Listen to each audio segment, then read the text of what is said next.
আপনি যদি Facebook, internet, Twitter খুলেন, ইভেন পত্রপত্রিকা খুলেন, আপনি রুমিন ফারহানার খবর পাবেনই। কারণটা কি? প্রথম কারণ হলো যে ব্রেন উইথ বিউটি, মানে সাধারণত সুন্দর মুখের জয় পৃথিবীব্যাপী। তার সঙ্গে যদি মেধা এবং সাহস থাকে, পারিবারিক যাকে বলা হয় ঐতিহ্য থাকে, যে জিনিসগুলো রুমিন ফারহানার রয়েছে, এবং এই কারণে তিনি প্রার্থী হিসেবে আকর্ষণীয় বা আকর্ষণীয়া। এবং তার এই আকর্ষণ এমনি এমনি আসেনি। তার বাবার লিগেসি, অর্থাৎ তার বাবার নাম অলি আহাদ, বাংলাদেশের অন্যতম ভাষা সৈনিক, বঙ্গবন্ধুর ঘনিষ্ঠ বন্ধু, একসময় আওয়ামী লীগ নেতা ছিলেন, যুক্তফ্রন্ট নেতা ছিলেন। এই সকল পরিচয় বাদ দিয়ে এখন আসলে রুমিন ফারহানাকে তার বাবার পরিচয়ে পরিচিত হতে হয় না, ব্যারিস্টার রুমিন ফারহানা। তো ব্যারিস্টার রুমিন ফারহানা যখন প্রথম টকশোতে এলেন, বেশি দিন আগের ঘটনা না, আওয়ামী লীগ জমানার মানে কত, ও যখন এমপি হলেন, উনি যখন এমপি হলেন তার ২-৩ বছর আগে। এর আগে ওইভাবে অতটা পরিচিত ছিলেন না। কিন্তু দেখা গেল যে একজন মানুষ ১০ বছর ১৫ বছর টকশো করে যা না অর্জন করতে পেরেছে, সে ২-৩ মাসের মধ্যে সেটা অর্জন করে ফেললো। তার যে ঝাঁঝালো বক্তব্য, তার যে স্মিত হাস্য, বন্ধুসুলভ আচরণ, আবার প্রতিপক্ষের উপরে এগুলোর মতো শক্তি নিয়ে, ক্রূরতা নিয়ে ঝাঁপিয়ে পড়ার যে দুর্দান্ত শক্তি, এই কারণে তিনি আলোচিত হয়ে গেলেন। বিএনপির অন্যান্য যে সকল নারী নেত্রী, সবাই হিংসায় মরে গেল যে এই রমণী কোত্থেকে আসলো। তারপরে একেই বলে সবাই তাকে নিয়ে নাচানাচি করছে, বিএনপির সব নেতারা, মানে একটা টপ টু লো, শুধু রুমিন ফারহানা, রুমিন ফারহানা, রুমিন ফারহানা, রুমিন ফারহানার জিকিরে মানে বিএনপি এ মানে বলতে গেলে সবাই, মানে তার চেয়ে প্রভাবশালী নেত্রী কেউ ছিল না সেই 2018 সন পর্যন্ত। পরবর্তীতে তিনি যখন সংসদ সদস্য হলেন মহিলা কোঠায়, তো সংসদ সদস্য হওয়ার পর ধরে নিলেন যে তারেক রহমান সাহেব তাকে খুবই পছন্দ করেন।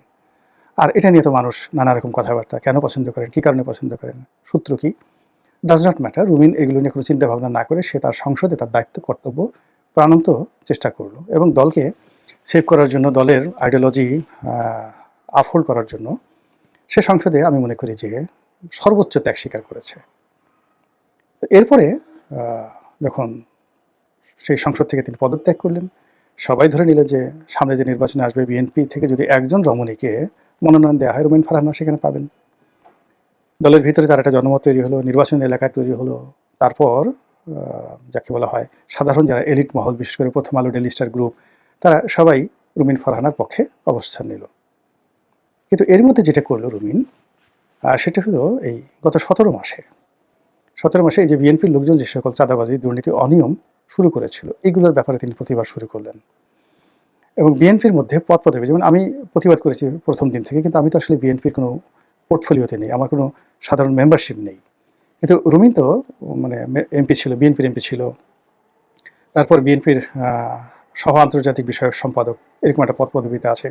তো কাজেই তার এই বক্তব্য দলের যারা কর্তা ব্যক্তি তারা গুসা করলো যে সে দলের ভিতরে থেকে এভাবে দলের বিরুদ্ধে বলে, এবং আস্তে আস্তে তার থেকে মুখ ফিরিয়ে নেওয়া শুরু করলো।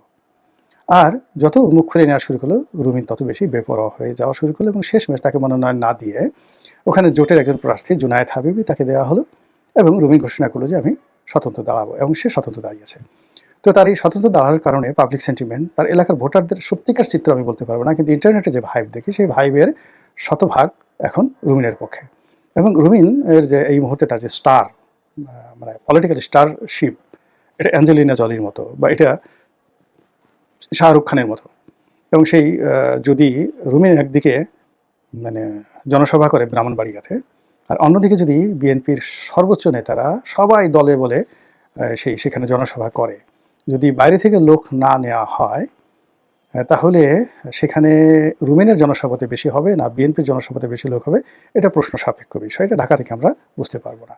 তো যাই হোক, সেই রুমিনের একটি ভিডিও রীতিমতো ভাইরাল। বক্তব্য হলো যে নির্বাচনের এখন প্রচার প্রপাগান্ডা বন্ধ, উঠন বৈঠক করতে পারবেন, মাইক ব্যবহার করতে পারবেন না, এবং সেই অর্থে রুমিন একটা জায়গাতে